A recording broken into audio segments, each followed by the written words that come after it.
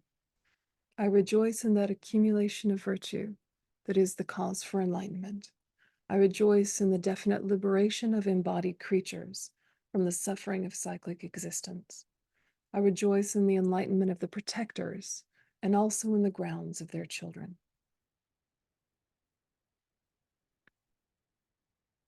And so add rejoicing, rejoicing in your own positive actions, the kindness you offer to your friends and family, your coworkers, neighbors, your own Dharma practice.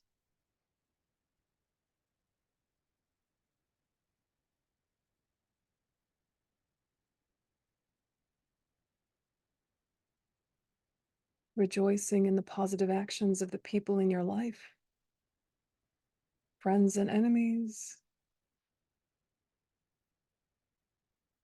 anything that good that is done that you can remember.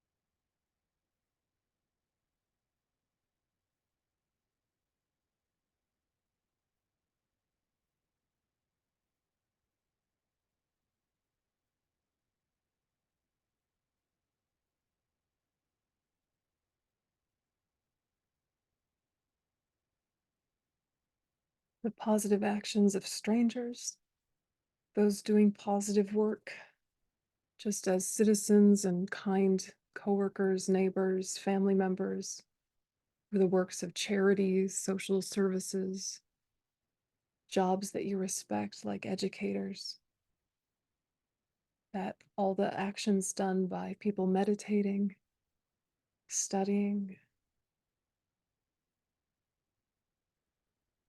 rejoicing in strangers doing positive work.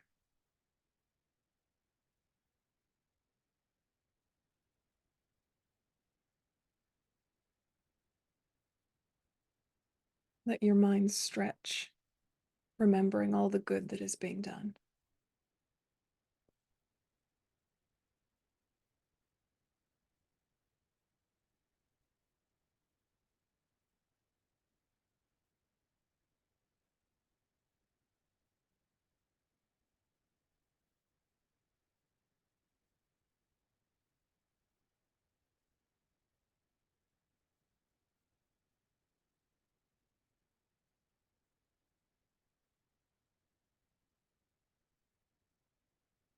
And all sentient beings, seen and unseen,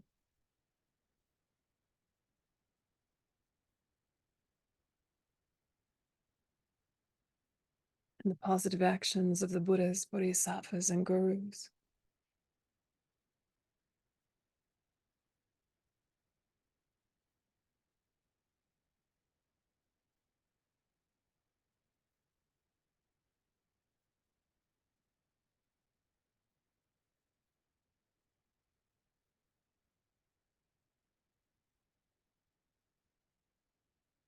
And as Shantideva says, with joy I rejoice in the ocean of virtue of generating the mind of enlightenment that causes all sentient beings happiness, as well as in the deeds that benefit sentient beings.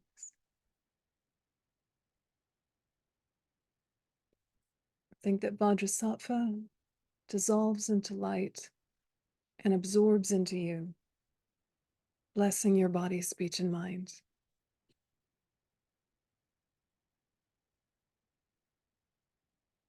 We dedicate. With folded hands, I beseech the Buddhas of all directions to shine the lamp of Dharma for all the bewildered in the darkness of suffering. With folded hands, I beseech the victors who wish to enter nirvana, not to leave migrating beings in blindness and to remain for countless eons. Thus, by the virtue accumulated through all that I have done, may all the suffering of all sentient beings be dispelled.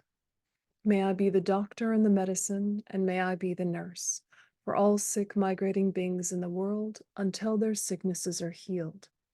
May I be protector for those without one, a helmsman for travelers, and a ship, a boat, and a bridge for all who wish to cross.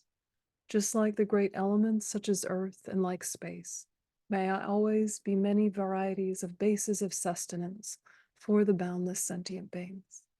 Likewise, until all attain in nirvana, may I also be the source of sustenance for all the realms of sentient beings that reach into the ends of space.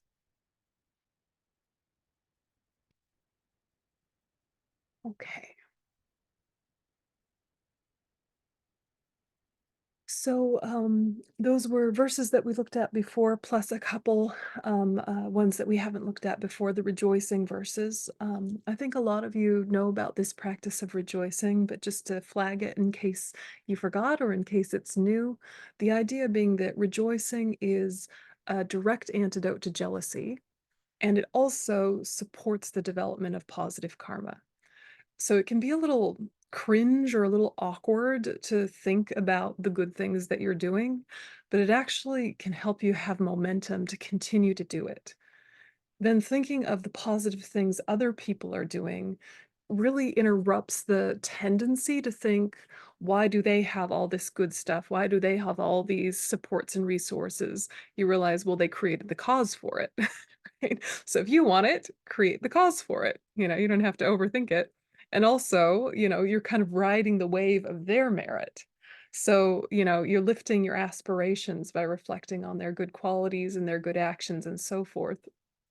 Have the nice side effect also of feeling like you're not alone. Sometimes, if you're not surrounded by lots of like-minded people, you can feel like you're the only one kind of working towards enlightenment for the benefit of all sentient beings, while your spouse or your neighbors are just working towards retirement, right? So, it can also help remind you that you're not alone in having this kind of altruistic aspiration such that it is. Yeah. Um, how did that practice go for you guys, weaving in verses into a Vajrasattva practice? Yeah, and you could pick slightly different ones if you wanted to, or use those ones, but it can be nice to kind of give it some flavor, um, especially if it's a practice you do a lot and you kind of need a bit of a refresh. Adding some verses can help. Yeah, and then the rejoicing at the end of purification is in a lot of commentaries, but we often forget it. We'll do our purification at the end of the day and then just off to bed we go. But remembering the rejoicing practice, it really, you're ending on a high note, you're really ending in a kind of aspirational way. I think it can really lift the heart if you can get over the kind of social cringe that you might feel about, going back over the good things you've done that day. Because just like the bad things, you didn't do anything by yourself, right? So by thinking, I did this good and I did that good and I did that good, you're not thinking, therefore I'm amazing. You're just thinking, therefore, how fortunate it is that conditions came together. May they continue to do so. So you're not over identifying with faults and you're not over identifying with, qualities or contributions, right? You're seeing they're all dependently arisen and yet they are done. So for the faults, you take responsibility, but don't take blame for the good stuff. You sort of feel like some sense of it landed here, I'm happy about it, but not with excessive ownership or identification. So it reinforces confidence, not pride. Do you have any thoughts about the purification practice or rejoicing before we kind of pivot? Anything interesting come up? Yeah, go ahead, Laura. All I can say, hello, thank you so Thank you much. so much. I'm struggling because I tend to be very hard on myself. So I see faults quickly, but I'm struggling to see the good things I'm doing, working Yeah, on it. I yeah. also sometimes I feel like I'm struggling to even find faults, like as you said, for example, in the mind category. Mm.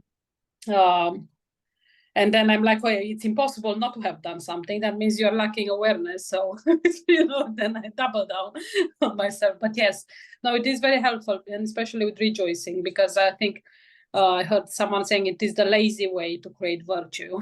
Yeah, So, yeah, absolutely. but Very efficient. actually, yes, you know, yes, we don't take fault and blame, and it's just a fault we need to correct, and then you have to rejoice for doing the practice at least, and everything well good we've done. So yeah, but I think I feel the need to walk around with a notebook in my pocket to Yeah. write down after something happened. Otherwise, if I wait until the end of the day, yeah. Yeah, yeah, it can break it into chapters sometimes. You think, how was the morning? How was the afternoon? How was the evening? Or how was it when I was at home? How was it when I was out and about? How was it when I came home again? I think what's useful is also to start noticing trends. A lot of us are kind of grumpy in the morning, vague during the day, and then have a lot of attachment at night. Right? It's quite, like if they take turns having dominance, that can be the case. Not necessarily for everyone, but it's interesting to kind of note that. Yeah, or different chapters of your life, like when you're very young, maybe attachment is the default, and then later your attachment has been thwarted enough that you're just grumpy or depressed, and then grumpy and depression kind of loses energy, and then you're just kind of vague and have dementia. Right. So different chapters of our life can also take turns having dominant afflictions. And it's something about seeing the fault of the negative actions, not seeing the fault of the person, whether it's you, the person, or others, the person. All the time it's like, oh, that's a fault of anger, not that's why people are awful. Yeah, you Yeah. just again and again keep coming back to that is a fault of attachment, not that is what's wrong with people, right? Because everybody's afflictions, they came by them honest, right? Everybody's afflictions and suffering are driven from the same innate grasping. And if we'd have their same series of lifetimes, we would have wound up just the same way. So it's not useful to think some people are better or worse. You can think some people have had more or less positive conditions and how fortunate it is that you're not as habituated to negativity as some people. But then you see other people who are way more together than you, and you don't think there's some magic being. You just think how wonderful it is. They had the conditions to develop their mind. They show me what's possible, you know? So you just, trying to see it in the right way. Yeah, thoughts? Rejoicing. When I first heard about the practice of rejoicing, it felt like I was supposed to kind of go, yeah, and it felt so cringy and so American and so just, oh, yeah, please no. But if it's a conscious turning towards what is beneficial in this world, like what is good that's being done, you're not rejoicing in, superficial things. You're really thinking, My goodness, there are so many people in this world who are actively working to end homelessness. There are people in this world who are actively looking to feed the hungry. There are people in this world who are actively looking at how to develop their mediation skills and to apply those in government settings to help people be less reactive and angry so they can actually have a conversation about problem solving. There are people in this world doing good things. Oh, I'm not all by myself. Thank goodness, you know? Yeah, and then you think of your own stuff, your own tiny triumphs, you know? Tiny triumphs, something that would have annoyed you once that didn't, or a way in which you were drifting and caught yourself. You know, these tiny triumphs, they're so valuable. Let yourself catch them, you know? Okay. So, all right. So today, we did chapter 2 last time. And we talked about how in chapter 2, 1 through 22 was mainly offerings, 23 to 27 was mainly prostrations. And I just thought to kind of summarize that with this nice section from Venerable Pema Chodron from her commentary. She says, offerings of nature's bounty, fruits and flowers, water, mountain, trees can't be owned. They could be made by the poorest of the poor. We could offer the sky the sound of birdsong or the pleasure of seeing a sunrise. Like Shantideva, we could joyfully make vast and wondrous offerings of everything we see, hear, taste, and smell, and everything sumptuous we enjoy. By seizing those moments of delight, we always have a precious gift on hand. Even if we're living in the streets empty-handed, destitute of merit, and with no other wealth, we are rich with priceless gifts. Because we appreciate the world and perceive its available abundance, we can offer this to others. Instead of desirable things becoming objects of greed, we turn them into vehicles of liberation by using them to make the best of offerings. Making offerings frees us from the pain of self-absorption. Are we willing to offer something as precious as our time, energy, and anything else we're hanging on to? Are we willing to loosen up habits of selfishness, fear, and small-mindedness? If so, we can benefit greatly from this practice. Okay, so that offering section is quite elaborate and it has all sorts of things that may or may not resonate. But if we just kind of remember, here's the thrust of it. Yeah, really getting out of that deprivation mentality, getting out of that sort of pain of self absorption, and just kind of getting into that opening out, widening of mind. And then we talked about this and did the practice, mainly confession, right? And to do good purification, we need the four opponent powers, which are either implicitly or explicitly woven right into Guide to a Bodhisattva's Way of Life. And I just kind of wanted to summarize that with just some good old sayings that lots of us know. Don't make the perfect the enemy of the good, right? Did your mom ever tell you that? My mother used to always tell me that. In other words, it's best to approach our ethical discipline without excessive pressure and expectation of immediate change, while still making efforts in non-harmfulness. So not being able to practice perfectly doesn't undermine the benefit of incremental positive change. So if we get too tight with our ethical discipline, fundamentalism or self-loathing arise, right? If we get too loose, we have like complacency and laziness arise.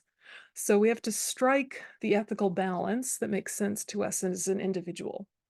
So perfect the enemy of the good, of course, is a very old quote. And, there's many philosophers who have said similar things.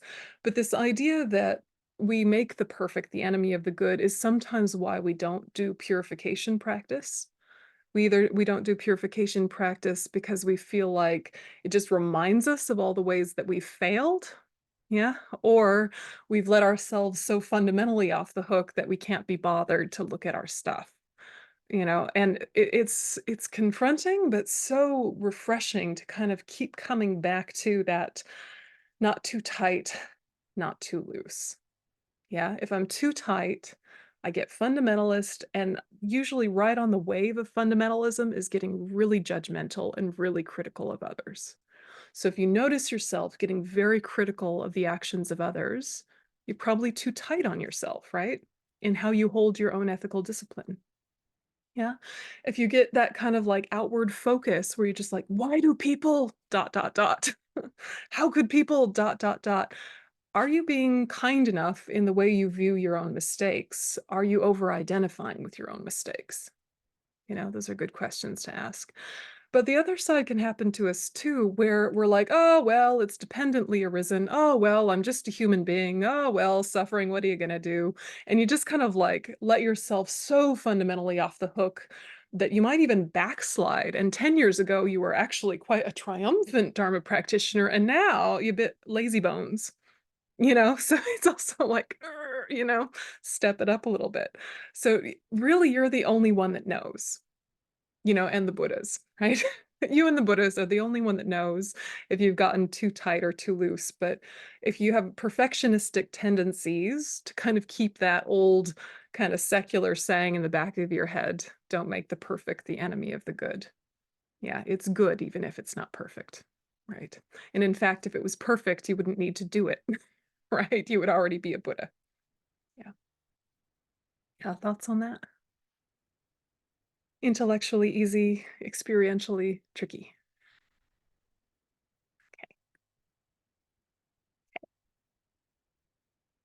So these ones, I think you get it.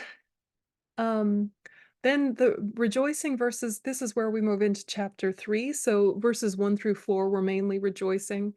And then I'm not going to go a lot into chapter 3. It's a pretty long chapter and it's pretty straightforward. Um, I just wanted to flag kind of the main sections. So verses 5 through 11 is mainly aspirational prayers and dedications. So phrases like, may this, may I, or through this, thus I shall. So aspirational prayers and dedications, I think, are really interesting to really examine what are the mechanisms and what are they actually doing, right? So an aspirational prayer, you don't necessarily have anything that you're taking with you or sending with you karmically. You're just thinking how wonderful it would be, right? How wonderful it would be if this or this or this or this or this happened. And thinking in that way creates positive karma, right? And creates the causes for things like that to happen. So that's quite good.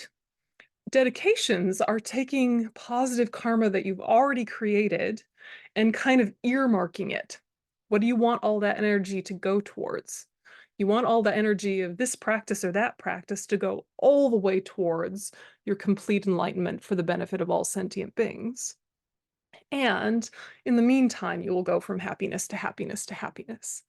But if you're saying, I'm doing all these positive things in order to have a good day, the momentum kind of ends at the end of the day, right? But if you send it to complete enlightenment, you can have a good day all the way up until enlightenment, riding the wave of that kind of merit. Now, karma is extremely hidden phenomena. It's harder to realize even than emptiness. But if you're thinking, what am I doing with all of this virtue in the day? Am I really dedicating it for the biggest aim with the biggest sense of interdependence? Am I launching myself well for the next day? Am I kind of going from happiness to complete enlightenment with this thread of meaning and purpose that goes throughout? Yeah.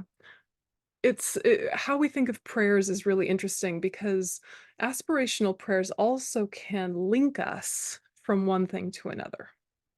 So like at the time of death, for example, you think, may I take a perfect human rebirth in order to continue my spiritual path, in order to become enlightened for the benefit of all sentient beings? Or may I take rebirth in Amitabha's Pure Land in order to complete my path to be of benefit to all sentient beings? So you're doing an aspirational prayer at the time of death. The aspirational prayer at the time of death waters your previous virtue and makes a bridge, yeah, from what you've already done to what you want to ripen for the future.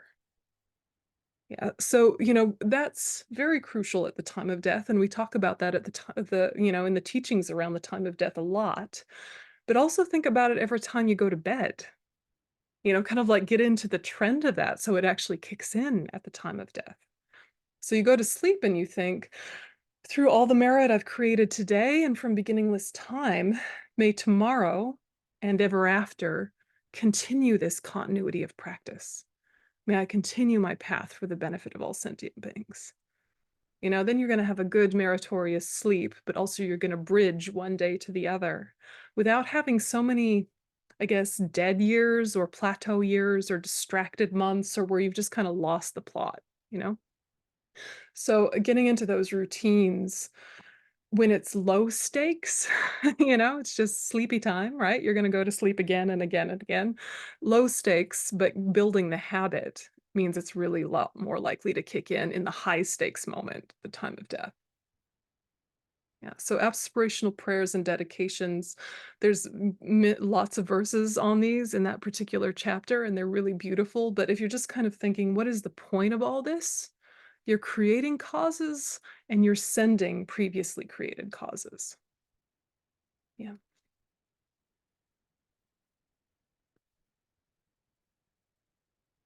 Okay. And then verses 12 to 25 in this chapter kind of go into this sharing virtue and forms of radical generosity.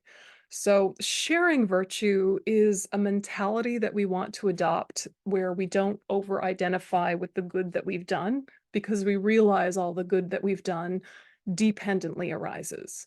We needed so many causes and conditions to do a good, kind thing. We needed the person to do the good, kind thing towards. We needed to have the habit that kicked in, which was learned from many experiences and people. We needed to have the substance to offer, et cetera, et cetera, et cetera. So you're adopting this attitude that you share your virtues with sentient beings, even though you can't transfer karma, right? Like, so that's the doubt that comes up if you're someone who's studied the Lam Rim. You know that karma can only be experienced by the mental continuum that created it, right? You can't like give someone your good karma, even if you really wanted to. Can't do any karma sharing. Yes, you may have created similar things at a similar time if you both robbed a bank together, right? Or if you both offered a lot of food together, and you were like in a marriage with shared income. There's things that you're both doing simultaneously, but you can't share karma. But you're adopting the attitude that you are. Adopting the attitude that you are kills that feeling that you did it all by yourself in that kind of like proud, arrogant way that can happen with generosity. And if you've ever worked for a nonprofit and you're sort of subject to the whims of benefactors, or you work in a Dharma center and you're subject to the whims of benefactors, people get a little bit of pride tied up with their generosity if they're not careful. Yeah, they see themselves as the great benefactor, the great philanthropist, the great giver of things. And with that comes a lot of entitlement. Have you seen it? Have you heard about it? Have you read about it?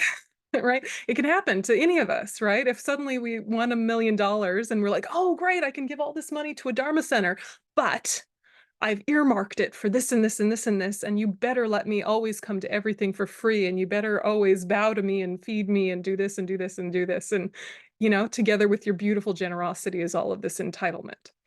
So to cut that right from the very beginning, you think, I'm sharing all my virtues because you didn't do them all by yourself. Yeah. Everything good that you've ever done was learned either through experience or someone directly showing you and teaching you. And everything good you've ever done was reliant on so many conditions. So this idea of sharing gets you out of that arrogance when you have generosity and makes it really pure generosity. And of course, in Buddhism, generosity is the intention to give more than the substances that you're giving. And of the types of generosity, giving material things is very important, but really the most important is giving the Dharma when asked. Yeah. And giving freedom from fear, loving kindness, these things. Yeah, those are the real generosities. So this idea of sharing virtue is something that you'll see peppered throughout different dedication prayers. And so now you kind of know what the psychology behind it is. It's not going against the teachings on karma. It's a mental attitude to adopt to kind of prevent ickiness. Right? Technical term, ickiness. And then 26 through 34 is again mainly perfect human rebirth rejoicing, but in particular, this kind of perfect human rebirth that comes from having committed to bodhicitta, to developing into full enlightenment. So it's just kind of saying how wonderful it is to have meaning and purpose in your life, right? So they are just very nice, rejoicing verses continued. Okay, so if you want more along these lines, shortly before Rinpoche passed or showed the aspect of passing away, this one came out, The Nectar of Bodhicitta, and it's half a commentary on Kuno Lama's praises to bodhicitta and half a commentary on Guide to a Bodhisattva's Way of Life. And it talks a lot about Shantideva's life and the preciousness of this life and how precious this life is when it has bodhicitta and all that kind of stuff. So it's really beautiful and it's really user-friendly. So if you want more along those lines, that's the recommend. Okay, chapter 4, conscientiousness. So for chapters 4 and 5, I thought to just flag a couple key verses and then we'll do a deep dive into the patience chapter. So chapter 4, conscientiousness, verses 28 through 30 say, since enemies such as hatred and craving have neither arms nor legs and are neither courageous nor clever, how have I been used like a slave by them? While they dwell within my mind, at their pleasure they cause me harm. Yet I patiently endure them without any anger. This is an inappropriate state, and patience is a contemptible state in this context. Yeah. Should even all the gods and antigods rise up against me as my enemies, they cannot lead me nor place me in the fires of relentless torment. So it's basically saying that the enemy is anger, and being patient with anger is a contemptible state. Yeah, we can be very patient with our anger. We can nourish our anger. We can celebrate our anger. And having that type of patience is inappropriate. And it's also making us think, all right, let's take anger as an abstract, right? The wish to harm. It's neither courageous nor clever, but we're like a slave to it, even though it has no arms or legs. And so these enemies, hatred and craving, they dwell within my mind and they cause me harm. And it's something about feeling empowered to realize that no one can send you into a negative state except for your own afflictions and your own response to afflictions. Right. So whether we call it the relentless torment hell realm or we just call it a bad day and everything in between, it's far more empowering to think this is of my own creation from my own afflictions, which are removable and not me. But right now it feels like they're me. Right now it feels like they're interwoven with my identity. But anger is just anger arising in response to ignorance. Yeah, and arising in response to suffering. If there was no ignorance and no suffering, you would have no more anger. You would have no fuel. Right. So whenever we externalize and think, this is why I feel this way, we're letting go of all of our power. And that is so tricky because what if someone did something absolutely non-virtuous? What if someone did absolutely the wrong thing? Or what if a culture is doing completely the wrong thing, or a society is doing something perpetually harmful? It's not about saying that that isn't the case. It's saying that absolutely needs to be addressed, and vulnerable people absolutely need to be protected. But protecting them with anger is not real protection. It's brittle. Yeah, it'll work for a minute and then continue the cycle of violence. So because it's effective for a minute, we get like a, Pavlov's dog situation where we get this intermittent reinforcement where we're like, oh, it kind of works. It makes them shut up for a second or change laws for a second. And we don't remember history or the big picture or the way these things just keep going around and around and around. So operating from a calm mind is operating from a creative mind that can find different solutions to old problems. Yeah, different solutions to old problems, because we know so many of the problems in the world are not new. They just have a slightly different form or different conditions. But I mean, there's always been difficult leaders, there's always been war, there's always been misuse of animals, misuse of environmental resources, there's always been people in society who were oppressed. That has always been the case. So what if we try something different? Because what we did before obviously didn't work. Yeah. So when you're thinking about how you are when you're angry, occasionally you come out with some brilliant strategies, but most of the time it's just your default, simplest path of least resistance. When your mind is calm, that spaciousness allows for more flexibility and seeing more potentials and seeing more big picture. And in the meantime, you haven't ruined your own state of mind. And you're not making hell for everyone around you because you're just in a tremendous grump, right? Or just an epic depression. So we don't want to give power to the object to steal our peace. But the object, whether it's a person or society or whatever it is, still needs to be confronted. And that delicate dance of addressing wrongdoing without thinking you can fix samsara is, kind of the journey of our lives. Yeah. Can't fix samsara, but still, it's up to us to address wrongdoing and harm, especially harm to the vulnerable. So, these are delicate. How do you guys process this balance of, okay, I need to be in charge of my own mental state and my own calm, and also when there is bad things happening in the world, I should do something. Do you feel like sometimes if you get too much peace, you lose the will to do anything? Right? That can happen. Yeah, you're like, "Well, I feel okay about it. Anyway, good luck, everyone," and you just kind of go back to your cozy corner and read a novel. Or you get really, really angry, and then you address wrongdoing, but you've also reinforced your anger and not really helped things cosmically. We usually go to one of those 2 extremes. But can you feel, I don't know, some pockets in your life, maybe it's just some mild human drama, some, relationship issue, some family dynamic, some coworker problem where you didn't choose violence that day. Verbally, mentally, physically, you didn't choose violence. You actually chose peace for the strategy of problem solving, and it took longer but was stable.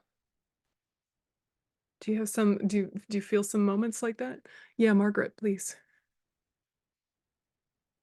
Yeah, I do find that doing some positive action is very helpful to me.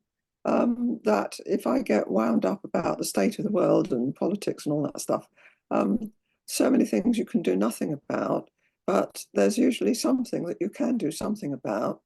And it's that sort of action that I find is good for me. Um, yeah, it's a bit simplistic, really, but that's what it is. Yeah, it's working, right? Yeah, I think that there's something very brave about having a self-awareness that knows your lane or yeah, knows your radius of influence and yeah. works in that, because in some areas people listen to us, in some areas they don't. But if we are too passive, then we don't use where there is opportunity. Mm, Yeah. mm, mm, I often think about there was a big movement, I don't know, in my teenage years where it was like if people are, have bad politics and harmful behavior, you cut them out of your life. You just cut them out. And that's the way you protect yourself. Yeah, have you heard this strategy? Yes. And of course, sometimes, you don't have the mental strength and you don't have the external resources to cope with certain problematic behaviors, and you do need to separate from them while you gather your strength. Absolutely. And also, it's like if you decide I'm not going to talk to all my racist relatives, who's going to tell them about racism? mm, Right? You're the one that has the karma with them. They're obviously not taking in the news or taking in logic from other sources, but there's a relationship there. Use the relationship. Be brave, you know, when mm, there's an opportunity in skillful ways, right? But sometimes we get too like self-righteous to try. And we forget they have Buddha nature too. They just haven't been exposed to the same set of teachings or the same set of experiences. And actually, it's kind of our responsibility to help them level up and to open more pathways of empathy for them. And, so it's tricky, isn't it? Because there are some folks, I'm probably not going to have a beneficial influence. And when I'm around them, I just get worse. So I'm going to need to consciously create some space until something changes. But then for others, it's like, actually, am I just being lazy because I don't like conflict? But if I kind of rose to it and, you know, gave it a go, I might help them shift a little. It's tricky. Yeah, Laura, go ahead. Laura 1, Laura 2. Sorry, I was just trying to unmute. I also find that when I can't remove myself out of a situation, that's testing my very limited patience and making me, it's helping me a lot on working on myself. But I also need to remember that I promised that morning that I will not harm others with the actions of my body, speech, and mind. And of course I do, because it's still at the beginning of the road. But it's basically, I'm kind of like forcing myself to calm down and find a way to communicate, like you said, so we'll get the message across, and not in a way that will close all communication avenues, I suppose. I'm still at the beginning of the road because I have very little patience and very limited life experience. And I get caught up a lot of times. But yes, it is helping. It is very, very helpful when I am in a situation. And most of the time I am, or I can't just remove myself from there because I can see anger arising, or my judgmental mind saying, oh, this is not according to my values. So instead of opening my mouth, I'm going to go. I can't do that. Yeah, it is. Yeah, no, but you have self-awareness. Yeah. Yeah. The biggest step is just being able to see yourself clearly, even if you can't do anything about it. So seeing yourself is half the battle. Yeah. Yeah, Laura, please. Yeah. Laura number 2. Laura number 2, Laura 1 and Laura 2. Yeah, it's wonderful. I often need to be angry to deal with things I don't like, but I actually find, although that's often the fuel, the best thing to do is to deal with my anger until I deal with the issue. So I can then, whether particularly in personal relationships, I can then have the conversation from a position of wisdom. Whereas, if I do it when I'm actually angry, it doesn't work out very well. And then the other trick for me is the idea of putting the oxygen mask on first. I need to manage my own self-care before I start to save the world, and that's very important to make sure. Which is in a way, the path. You work on yourself, and then you can give that back to the world. It's really important. Yeah, it's a good way of viewing it. We're very inspired by bodhicitta. I want to become enlightened for the benefit of all sentient beings. We get less inspired by renunciation, but without renunciation, our bodhicitta really doesn't have foundation, and that really is the self-care. Renunciation doesn't sound like self-care, but it's the highest form of self-care because you are renouncing suffering and the causes of suffering. So the best way to stop hurting yourself and to stop having pain is to really look at your actions of body, speech, and mind, and then not keep swallowing the poison and hoping the other person will die, and it's confronting, but actually renunciation is the kindest state of mind towards your own self. And then when you have bodhicitta, it's coming from this place that so deeply understands people because you so deeply understand yourself. You understand what suffering does to your mind. You understand what afflictions do to your mind, and you understand the battle of changing habits. And so then when you see other people misbehaving, patience comes so much more easily because you're like, I know that place. And sense of affinity and a sense of relation and sense of empathy. So many other positive states of mind just flow without much effort. Then compassion, no problem. Once you have those pathways of empathy open to you, that sense of affinity with all sentient beings. So, never forget renunciation, right? It's just sounds less fun, but it's actually good for you. Yeah. Yeah, and it's interesting, these 2 chapters, they're prior to the patience chapter, but you can tell they're like building you up, right? Like this chapter, now chapter 5, the guarding introspection one, already we're getting into anger thoughts and how to work with anger, right? This is the classic. These are some of my favorite verses. Unruly sentient beings are like space. All of them cannot possibly be overcome. But if I overcome the mind of anger alone, this will be equivalent to vanquishing all those foes. Where could I possibly find enough leather with which to cover the surface of the earth? Having leather just on the soles of my shoes is equivalent to covering the earth with it. Likewise, it is not possible for me to counteract things externally. But should I counteract this mind of mine, what is the need for counteracting others? So this is the thing, isn't it? Like, here we are trying to pave the world in leather when we could just be wearing shoes and have the same effect.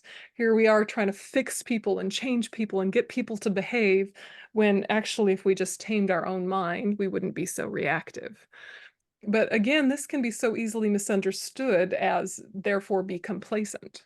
You know, therefore, since you can't change things externally, just let it go. Never mind recycling, never mind, you know, the amount of petrol you use, never mind this, never mind that, because you can't change things externally. Well, absolutely, you can influence them. Absolutely, you can be a condition. You're just understanding your role in things slightly differently, you know? So unruly beings are like space. I think that's a helpful thing to think about, because have you ever sort of sorted an issue with someone and had that moment of, oh, oh, wow, yeah, conflict resolution, wow. And then just like the next day, another rude person appears in your life. Yeah, and it's like playing whack-a-mole, right? You're like, go, go, go, go, go, go, go. Oh, wait, everybody, you know? And if you're spending your whole life trying to get people to conform to your expectations, you will be constantly disappointed. And you already know that. You didn't need Buddhism to tell you that.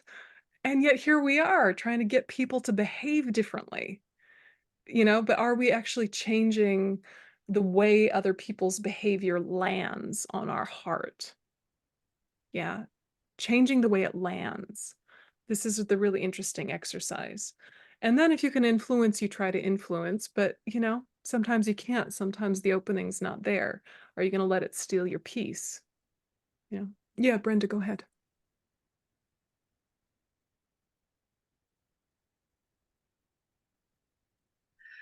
Yes, thank you. It just reminded me of how often I hear a teaching or read something and think, so-and-so needs to know about that. Not me, someone else. And I have to laugh at myself, but I still think it quite often. You're not alone. You're not alone. I mean, it's funny. It's confronting, it's embarrassing, it's endearing, you know, the human condition. I feel like I can tell when my practice is in a good space if I feel a great deal of affinity for other sentient beings and a great deal of, look at us. Look at us, sweet, absurd little creatures. And I know that my practice is not going well when I'm thinking, what is wrong with people? Right? It's like, I know what's wrong with people. It's afflictions and suffering, just like me. It's only the details are different, you know? Yeah. And Sorry, no. no, please, yeah. Talking about affinity, I think sometimes there can be a feeling not just of so-and-so needs to hear this because they're bad and I'm good, but there can, and it's motivation, isn't it? It's so trying to tease out when am I being very unaware of myself and pointing fingers outwards, and when am I really feeling, oh, if only that person knew about this. And it's such a fine line. I can fall over either side of that line any second. Yeah. And you know, having that feeling of the people in our everyday life, whether those who have a spiritual path and those who don't, they are influenced by our practice.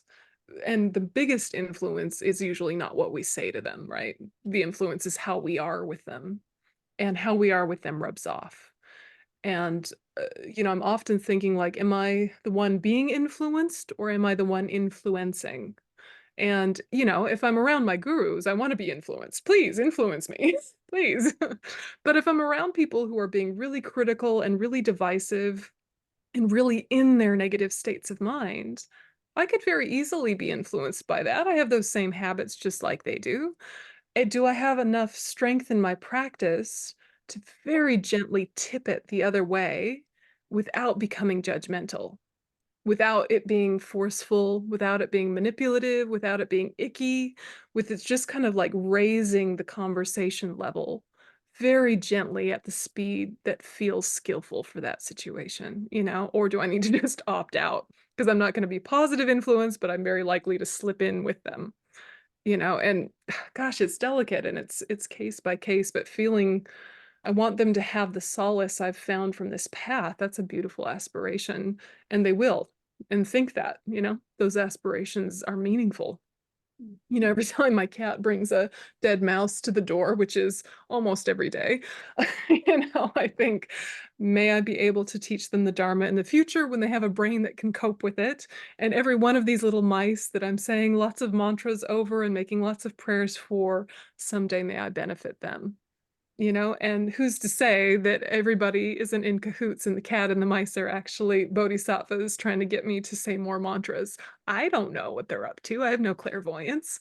Could be, right? But in any case, it's good for my mind to think, all right, this is not what I would prefer. I would prefer there not be a series of murders on my doorstep. Poor mice. Right.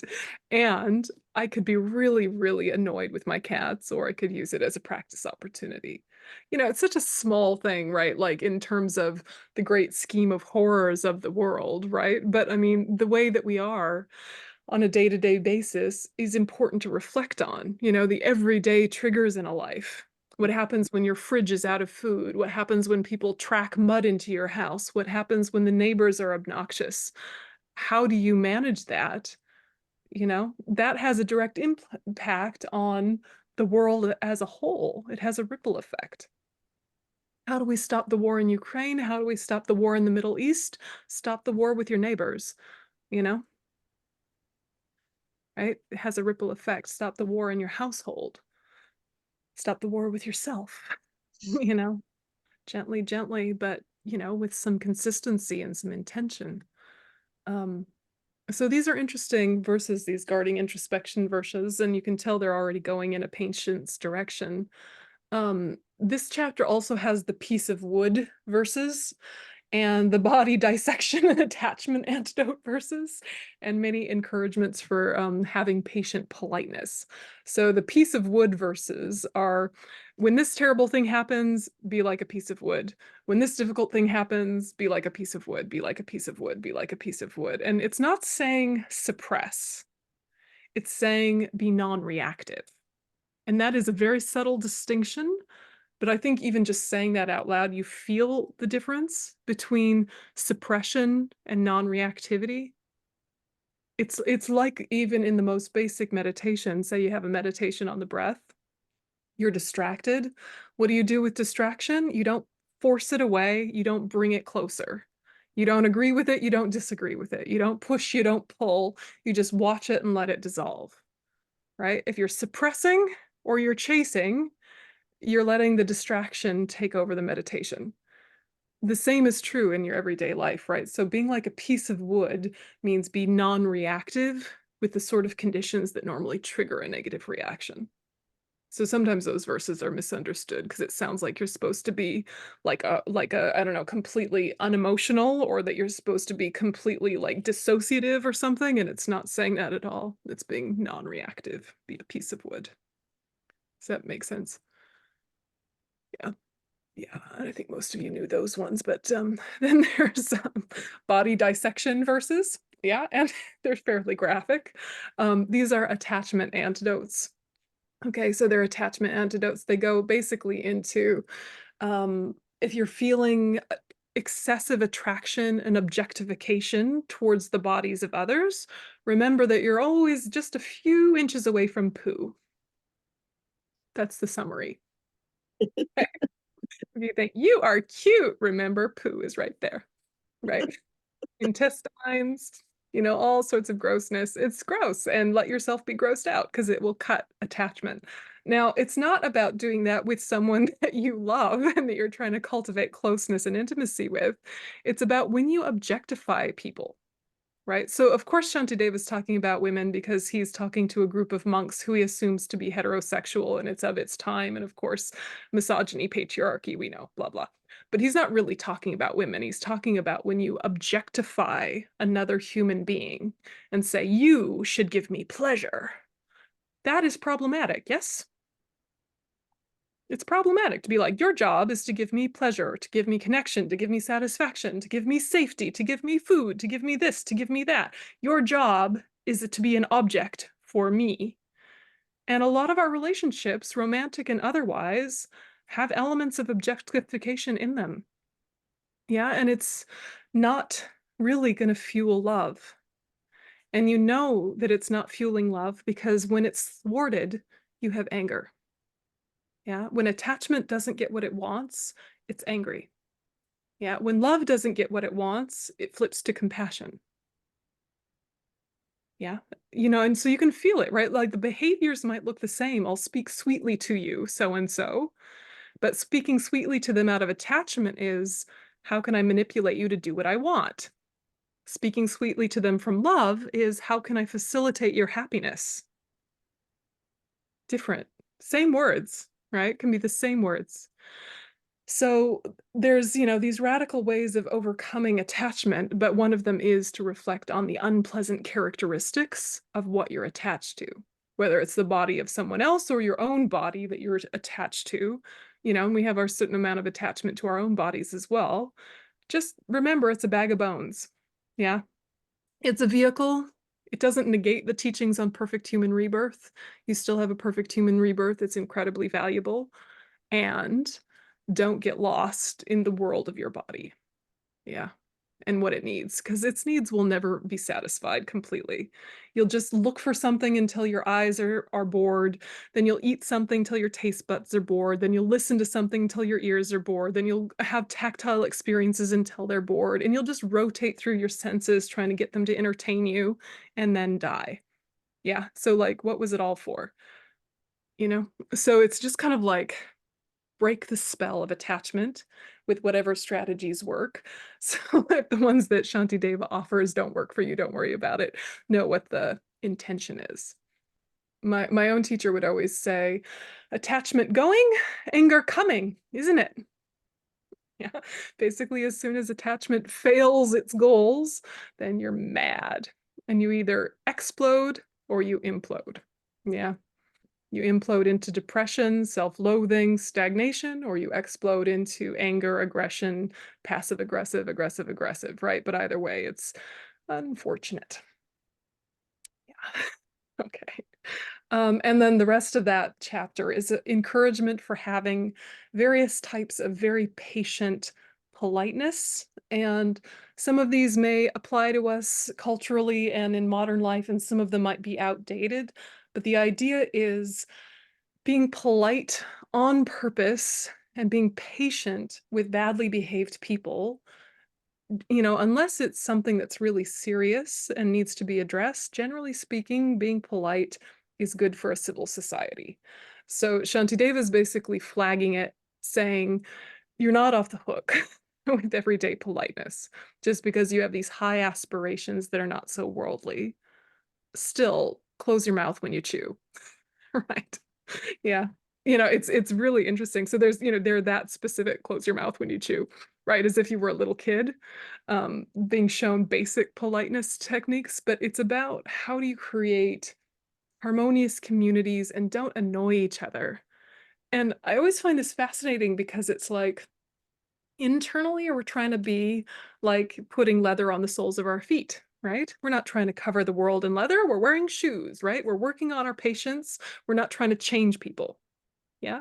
But then we're also aware that we can be aggravating to others, even though their aggravation is their own responsibility. Nevertheless, try not to make it worse. Yeah, it's tricky, right? Because like similarly with the 8 worldly concerns, you think, okay, I'm going to try and get out of the habit of chasing validation and praise and worrying too much about criticism. But what I'm going to do for people is make sure I validate them and not be too critical. It feels like a contradiction when in fact it's kind of like a kindness in acknowledging, look, we are right now habituated a certain way. I'm not going to expect everybody to have the same supports for their path that I do. I'm not going to try and squeeze them into a spiritual path that might not work for them or they might not be ready for. So I'm going to be polite while at the same time working on my own response to people's rudeness. So I'm trying to be more resilient, more patient, more flexible, and be able to cope with all sorts of bad behavior at the same time as trying to make my own behavior more and more kind and in alignment with politeness. It feels contradictory, but it's just, what are you doing internally? What are you doing externally? They wind up going the same direction, even though it feels kind of like a weird contradiction. Right, so let's have a 5-minute break, and then we'll do patience and patience meditation. So 5 minutes.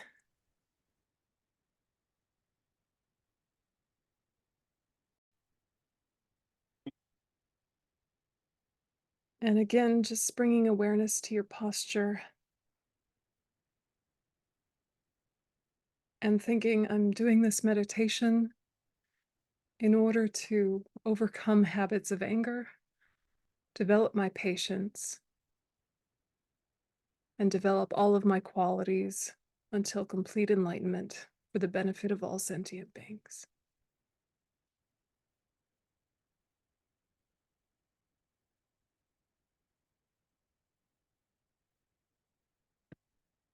And we'll just reflect on a few of the verses,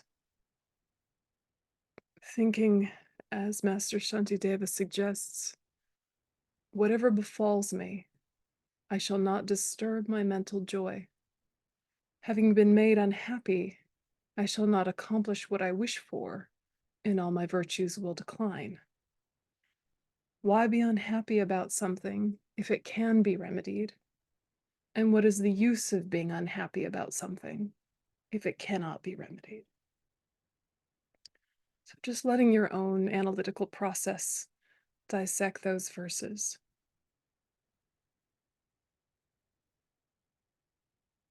What happens when we allow the mind to be disturbed?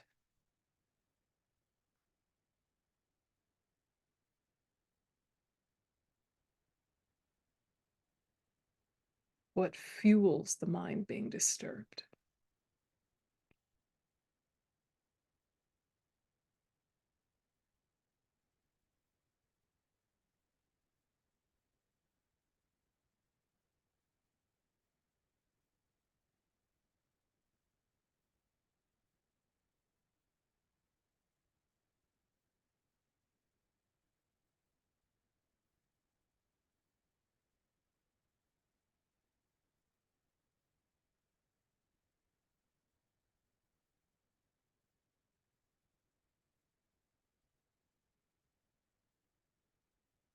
And then thinking, some, when they see their own blood, become especially brave and steady, but some, when they see the blood of others, become unconscious and faint.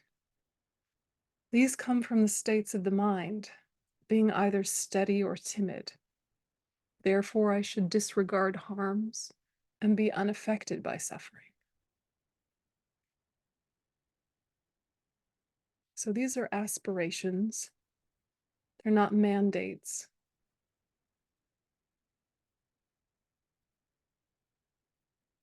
But some, like soldiers, might be cut in battle, and it makes them brave and resolute, steel in their resolve. And some, when they see blood of someone not even themselves, over-identify, overreact, become unconscious and faint. So it's not the blood, it's the state of mind.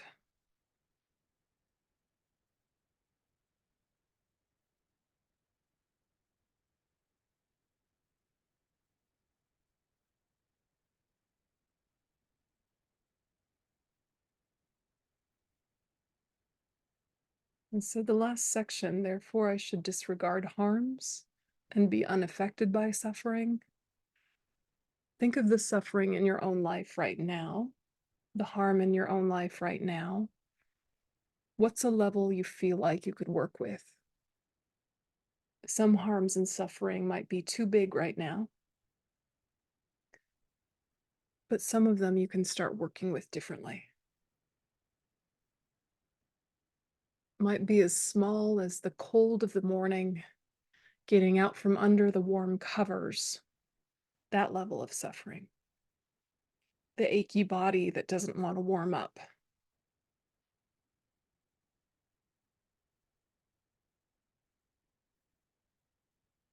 Or maybe it's a bigger level of suffering you're ready to work with. A situation with another person. Or something in your immediate life. Just explore that.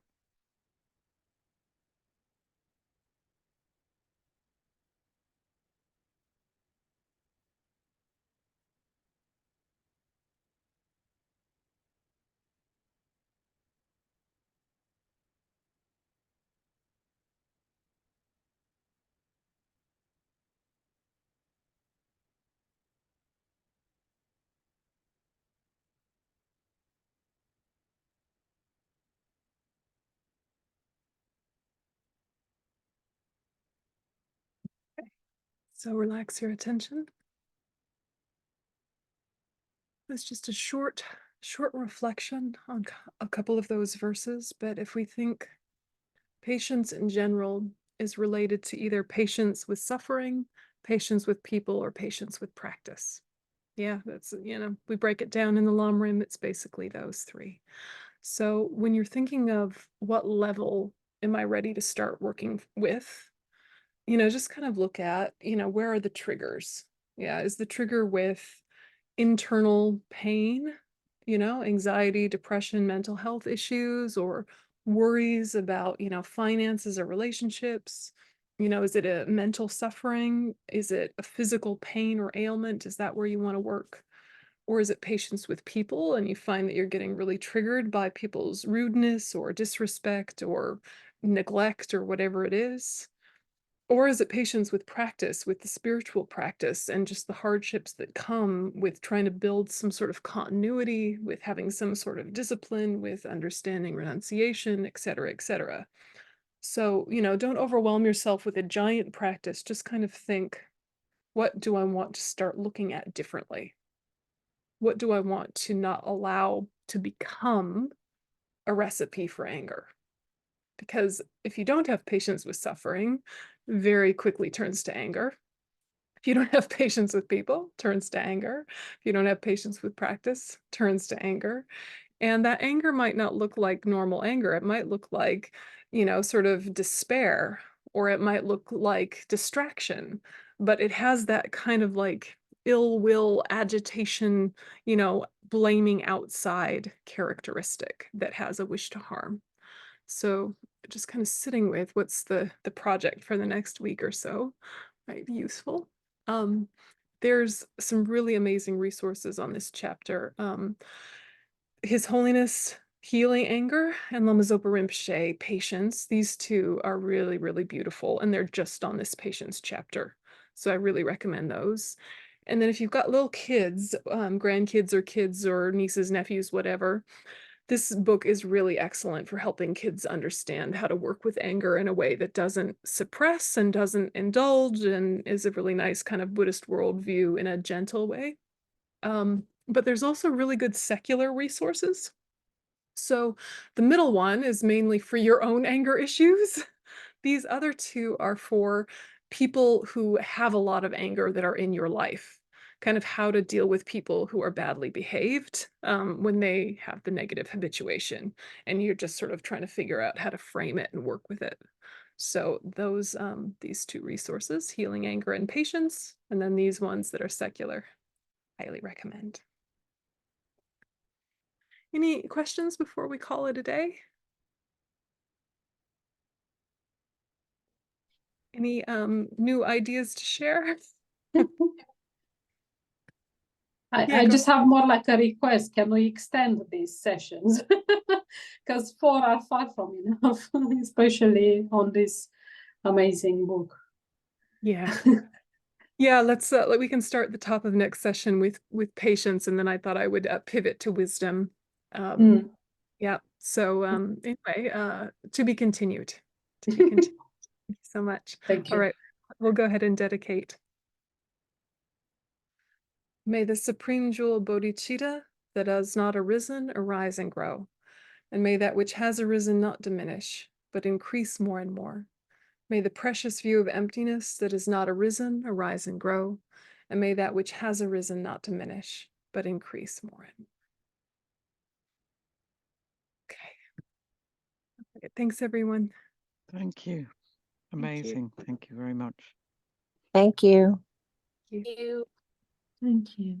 Thank you so much. Thank you. Thank you.